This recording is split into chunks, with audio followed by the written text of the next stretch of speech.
All right, so welcome back to our fourth episode, I think it is now, of Isolation Education. I'm joined today by Paige Simpson.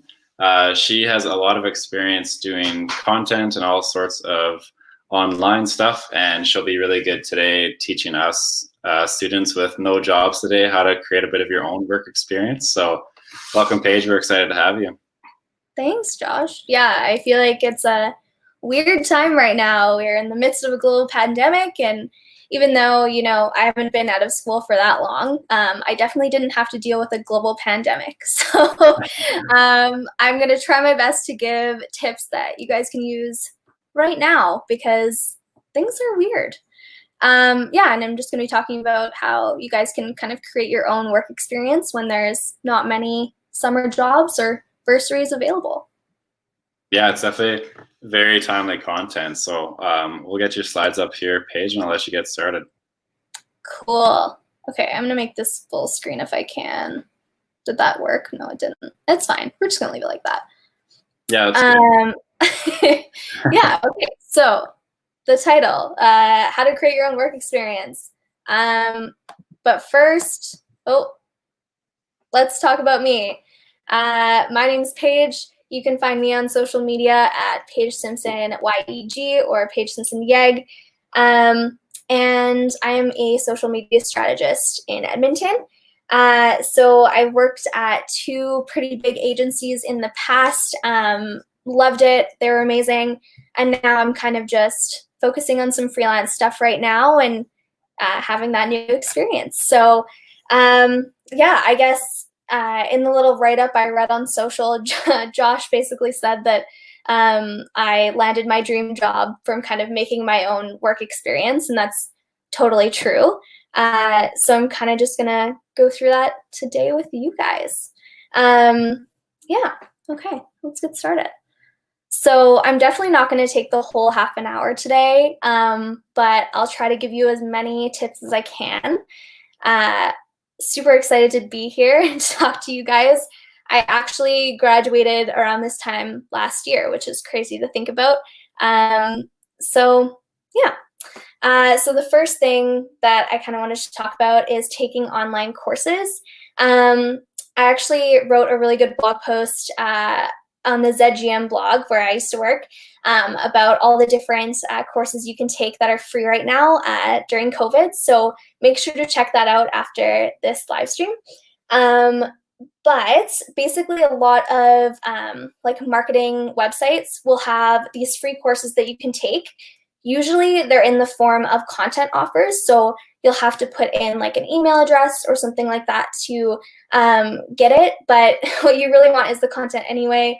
And you can always unsubscribe afterwards, so it's fine.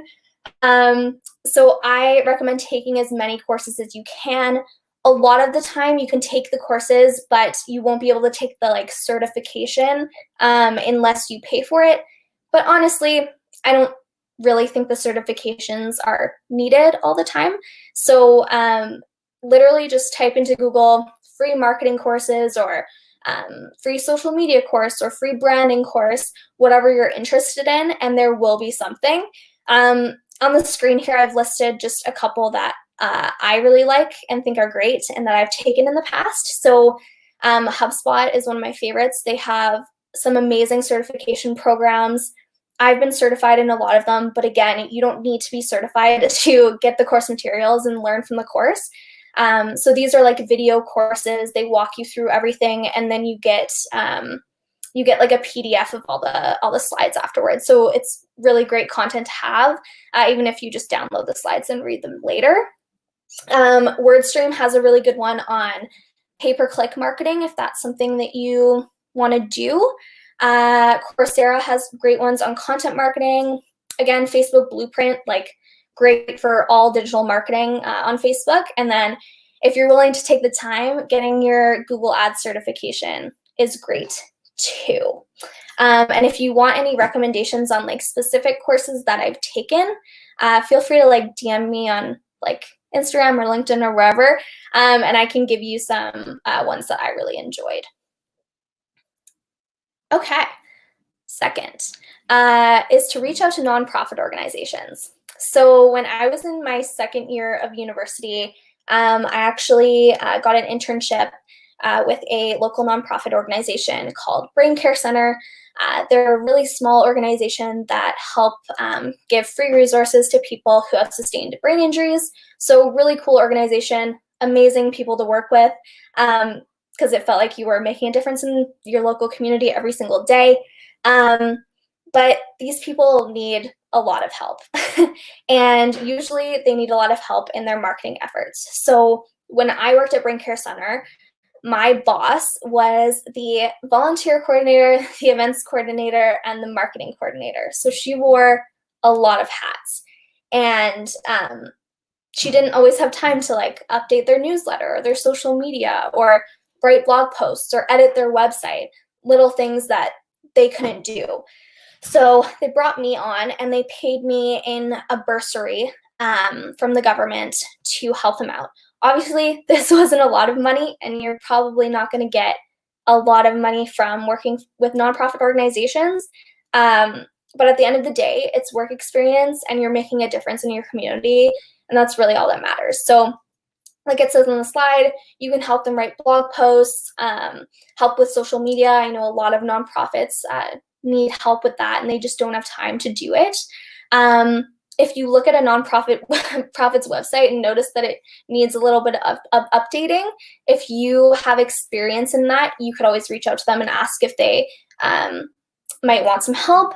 A lot of places also can afford like professional photography or videography. So if you have a DSLR camera and you feel like you have decent skills in this, this might be something that you want to approach them with and ask if they need help with. Not all nonprofits are going to be able to pay you, and that's totally fine. Sometimes you have to take jobs that aren't going to pay you, but it's about the work experience and how it makes you feel at the end of the day. When I was working at Brain Care Center, I was making minimum wage at the time, which was about $12 an hour.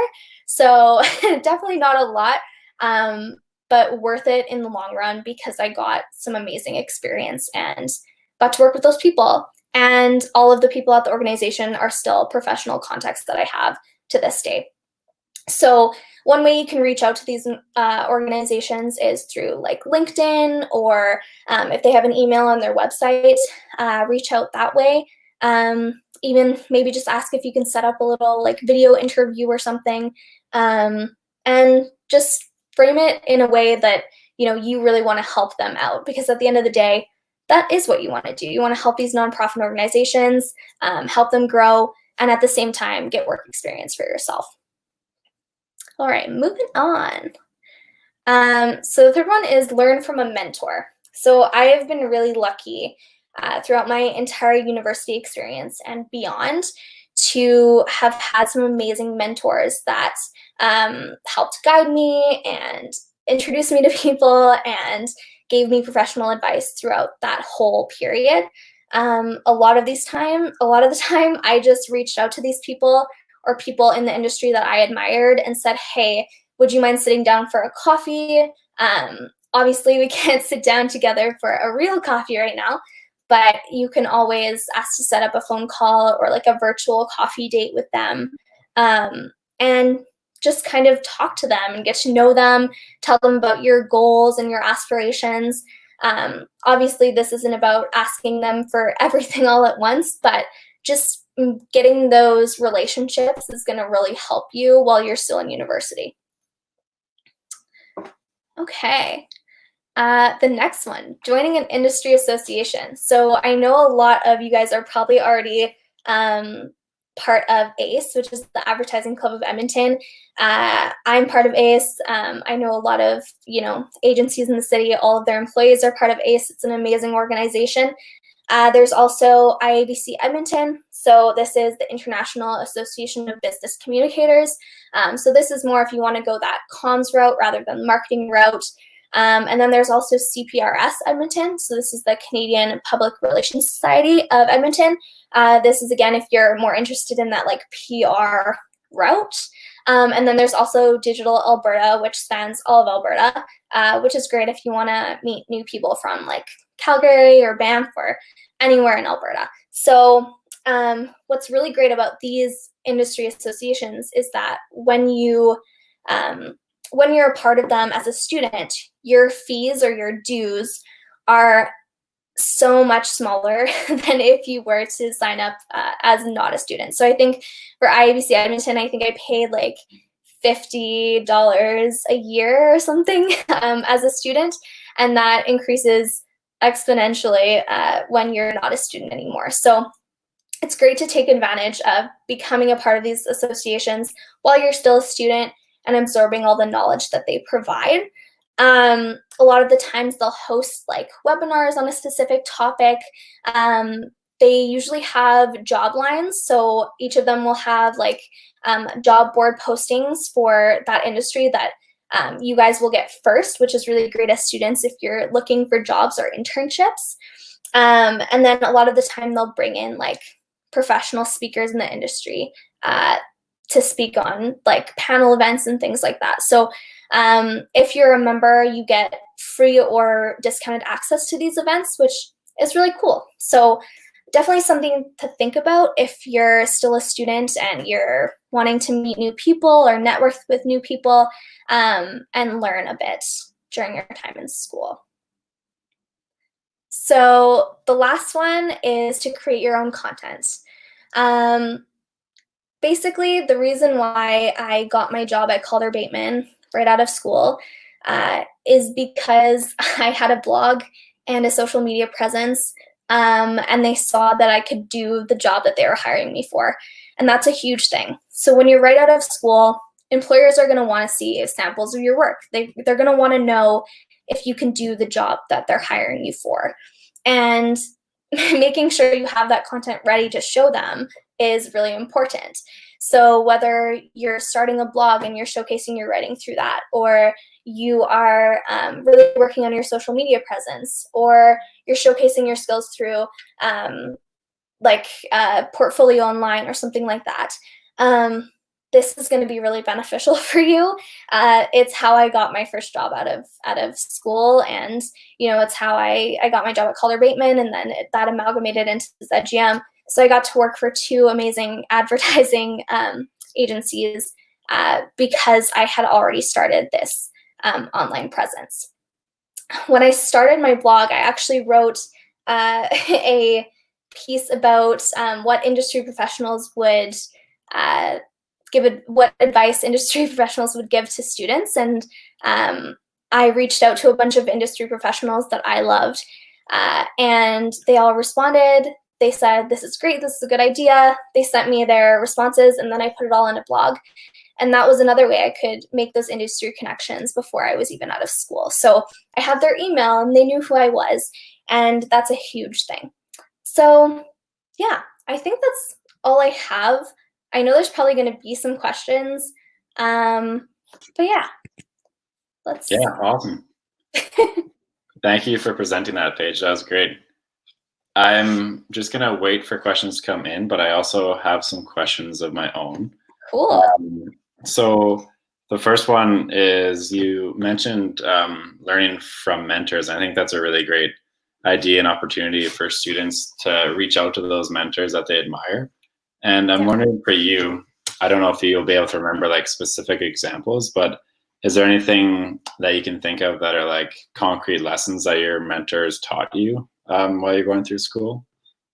That's hard because a lot of the time when I reached out to my mentors, I reached out with specific like issues that I was going through, or it was a career change for me and I wanted their opinion. But I know for a fact that when I started, freelancing during school, I would ask my mentors what to charge, or what they thought was reasonable for a student to charge, how many hours they thought I should be spent, working on a certain project, things like that aren't really talked about. But it's cool to have like someone there that can just tell you the real deal and tell you what you actually should be charging and what you're worth. So that was a huge thing for me. And I know like a lot of my peers and stuff when I was going to school were always wondering that too. So yeah. Yeah, that's great. And Also, I think some people watching this might not know like exactly about your blog and kind of how it's progressed since then. So can you talk a bit about like how you started with the blog and then how you decided to put it into different platforms and stuff like that? Sure. Yeah. So I started my blog. It was mainly, honestly, it started a kind of like as a marketing blog for students. I started it in one of my like 200 level classes in university, and it kind of just grew from there. So started as a marketing blog, and then it slowly transformed into kind of like a lifestyle blog where I just shared about my life and what I was doing, and recipes and tips and tricks, and really focused on the local scene in Edmonton. So yeah, that's kind of what I do now. I don't have that much time to update my blog, but I do it when I can. Yeah, definitely. No, it's a lot of work to keep updated. Is there anything that has like changed nowadays in blogging that you would like point to as something to look out for people that are starting a blog like as students? Because I'm assuming that maybe blogs are a bit more popular now, and you might have to come at it from a different angle than you would a couple of years ago. Totally. I think it's great for, I know professional blogs, it's always great to offer content with your blog. So I'm actually starting a new blog for my new freelance business. And one of the things I'm really focusing on is offering content that people can download within those blogs. So let's say you wrote a blog about different hashtags to use or how to use hashtags. You could include like a little content offer with that that's like, oh, the most used hashtags in Edmonton, download it. And then you can get someone's email, or you can, get their information that way. So that's how businesses are kind of using it. I think if you're having like a personal blog, just try to be as real as possible and try to be as authentic as possible. I think a lot of blogs are just kind of like ripoffs of one another, honestly, and it's not enjoyable for anyone to read. So try to make it new and fresh and funny. I think a lot of blogs aren't funny; they're just like boring to read. So try to put your little pizzazz in there and make it fun. Yeah, no, I definitely think that's a great advice. So I'm also wondering for you too, like, so you started off definitely in like the content space and writing and posting blogs and things like that. Where do you want to go with this career of yours in the future? Yeah, I think social media marketing is my baby, and it always has been. So I'm definitely gonna go that route. So my business will be focused on social media marketing. Obviously, with social media marketing comes content writing, so that's also something that I love to do.